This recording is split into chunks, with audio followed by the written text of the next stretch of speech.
আলু, তুই তো আমার জীবনটাই শেষ করে দিলি রে। বন্ধন তুলে লোন নিলাম, আলু চাষ করলাম, এখন আলুর কোনো দাম নাই।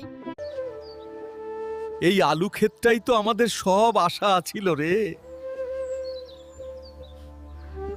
আলু উঠোচ্ছেছে, কিন্তু বুকের ভেতর আনন্দ নাই। এই আলু ফলাইতে কত কষ্ট করছি জানো? সার, বীজ, লেবার সবই তো দাঁড় কইরা আনছি।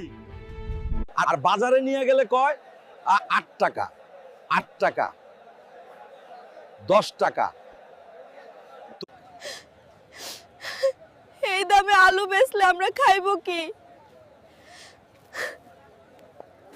খরচিত উঠে না রে।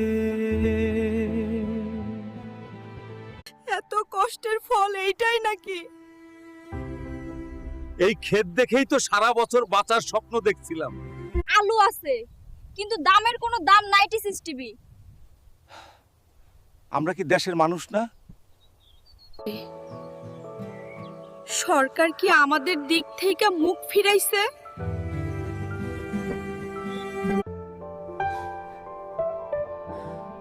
বাচ্চাদের মুখের দিকে তাকাইতেই পারি না।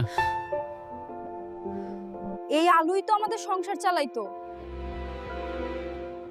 আজ সেই আলুই আমাদের ডুবাইতেছে। আমরা কি ভুল করছিলাম আলু চাষ কইরা? হ্যাঁ,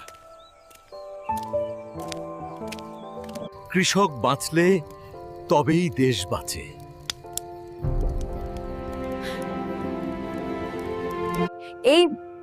এই ভিডিওটা শুধু ভিডিও না।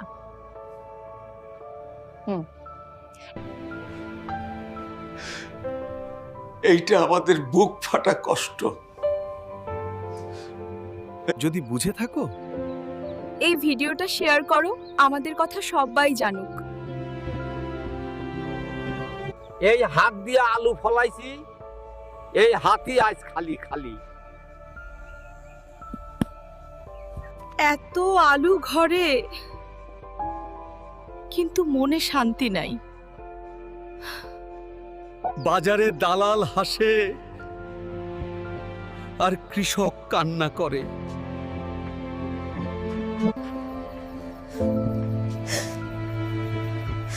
এই কষ্টকে কেউ দেখবে না রে। এই মাঠে ঘাম ঝরাইছি, আজ এই মাঠই সাক্ষী। কৃষকের কান্না যদি বুঝে থাকো, এই ভিডিওটা ছড়াও মোট। হাম্বর কৃষক বাঁচলে দেশ বাঁচবে।